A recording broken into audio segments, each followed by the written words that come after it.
ಯಾವ ಅನರ್ಥಕ್ಕೆ ಇರುವುದು ನಾನು ಮಲಗುವಾಗ ಒಬ್ಬನೇ ಮಲಗಿದ್ದೆ. ಈಗ ನನ್ನ ಪಕ್ಕದಲ್ಲಿ ಯಾವ ಸ್ತ್ರೀ ಮಲಗಿರುವುದು ಏನು ಮಾಡಲಿ? ಇದು ಇನ್ನು ಮುಂದೆ ಯಾವ ಅನರ್ಥಕ್ಕೆ ಕಾರಣವಾಗುವುದು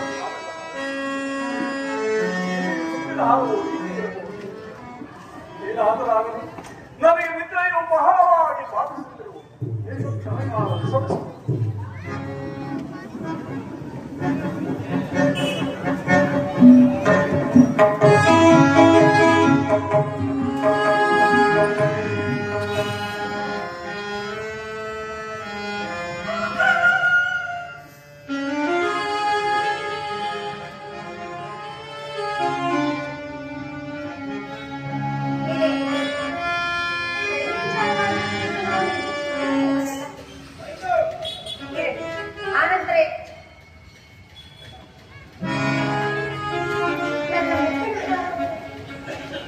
ಹಂಸಪಕ್ಷೆ ಇದೇನಿದೆ? ಹಂಸಪಕ್ಷೆ ನಿಜಕ್ಕೂ ಹಾಕಿದ ನನ್ನ ಮುತ್ತಿನ ಹಾರನ್ನು ಕಾಣುತ್ತಿಲ್ಲಲ್ಲ? ಓಹೋ, ಪರಿಹಾಸ ಮಾಡಬೇಕು. ಇವರೇ ತಿಳ್ಕೊಂಡಿರಬೇಕು. ಇರಲಿ, ಈತನನ್ನು ಹೇಗಾದರೂ ಹಾಗಲೇ ಎಚ್ಚರಿಸಿದರು. ಪ್ರಿಯಾ, ಪ್ರಿಯಾ, ಪ್ರಿಯಾ,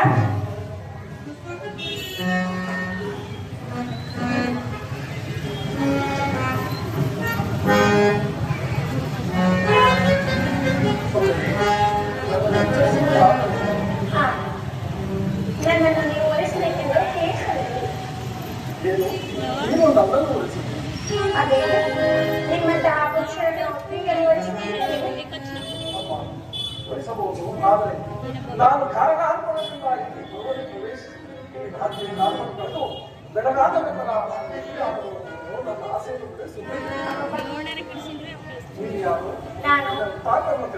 ಈ ಪಟ್ಟಣದ ದರಬಾಕ್ಷಿಯ ಮಗಳು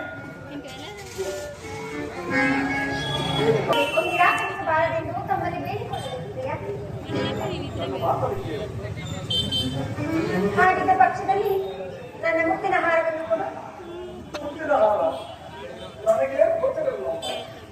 ಇದೇನು ಪರಿಹಾಸ ಮಾಡುತ್ತಿದೆಯಾ? ಇಲ್ಲವೋ? ಇದೇನು ಹೀಗೆ ಹೇಳುತ್ತದೆ? ನಿನ್ನೆ ನನಗೆ ಎಚ್ಚರಿಸಲು ಬಂದಾಗ ನೀನು ಎಚ್ಚರವಾಗಲಿಲ್ಲ. ಆದ ತಕ್ಷಣ ನಾನು ಗಾಂಧಿ ನಾಟ್ಯದಿಂದ ನಿನ್ನನ್ನು ನೀನು ಎಚ್ಚರವೇ ಆಗಲಿಲ್ಲ. ನನಗೂ ಅಧಿಕವಾಗಿ ನಿನ್ನೆಯು ಬಾಧಿಸುತ್ತಿದ್ದ ಕಾರಣ ನಾನು ನಿನ್ನೆಯೇ ಮರೆತುಕೊಂಡೆ. ಆದ್ದರಿಂದ ನನ್ನ ಮುತ್ತಿನ ಹಾರವನ್ನು ನನಗೆ ಒಪ್ಪಿಸುತ್ತಿರುವುದನ್ನು ಆ ಹಂಸ ಪಕ್ಷಿಗೆ ಸೋಲು ಹಾಕಿದ್ದೇನೆ. ಆ ಮುತ್ತಿನ ಹಾರವನ್ನು ಕೊಡು.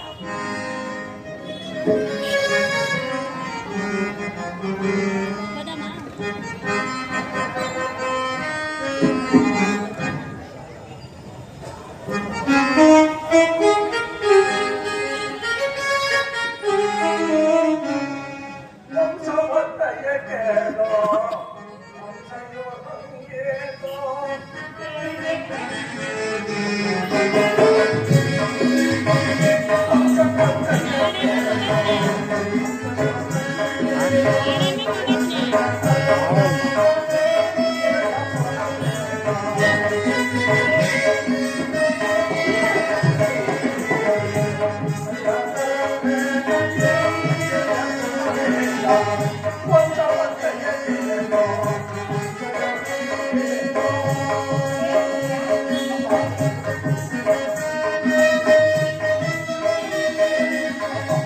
ನಾನು ಸತ್ಯವಾಗಿ ಹೇಳುತ್ತೇನೆ.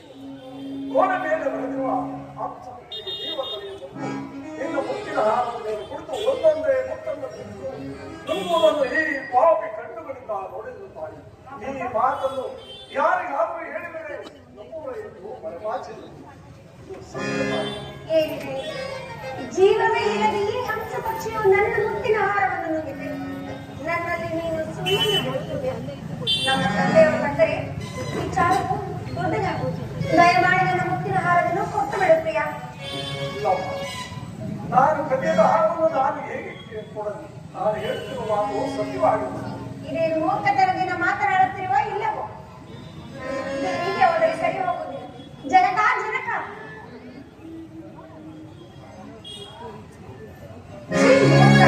ಇದೇನು ಈ ರೀತಿಯಾಗಿ ಮಾತನಾಡುತ್ತಿದೆ?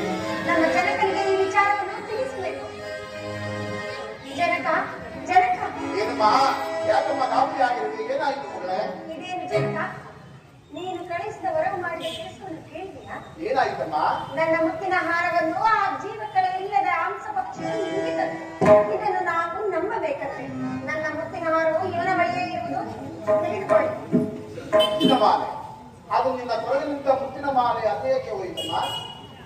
ನಾನೇ ಅದನ್ನು ಮಲಗುವ ಕ್ಷಣದಲ್ಲಿ ಒಟ್ಟುವುದೆಂದು ಆ ಮುತ್ತಿನ ಹಾರವನ್ನು ಆ ಹಂಸ ಪಕ್ಷಿಯ ಗುಡಕ್ಕೆ ನೇತು ಹಾಕಿದೆ. ನೀನು ಅದು ಎನಿಸಿದ್ಯಾ? ಹೌದು. ಸೂಪವಾಗಿದೆಯಾ? ಬಹಳ ಚೆನ್ನಾಗಿದೆ, ಬಹಳ ಚೆನ್ನಾಗಿದೆ. ಕಣಮ್ಮ, ಗಾಬರಿ ಮಾಡ್ಕೊಳ್ಬೇಡ. ನಾನು ಅದನ್ನ ವಿಚಾರಿಸ್ತೀನಿ. ಈತನನ್ನು ನೋಡಿದ್ರೆ ಆ ರೀತಿ ಕಾಣ್ತಿಲ್ಲ. ಆದರೂ ಒಂದು ಸಾರಿ ವಿಚಾರಿಸಿ ನೋಡ್ತೀನಿ. ನೀನು ಹೋಗು. ಸುಮ್ಮನೆ ನಿಂತುಕೊಳ್ಳೋ. ಏನಾಯ್ತದ? ಮನೆ ಬಿಡು, ಬಾ. ಮುತ್ತಿನ ಮಾಲೆ ಎಂದರೆ ಬಹಳ ಬೆಲೆ ಬಾಳುವುದು. ನನ್ನ ಒಬ್ಬಳೇ ಮಗಳಾದ್ದರಿಂದ ಆಕೆ ಇಷ್ಟಪಟ್ಟ ಮಾಲೆ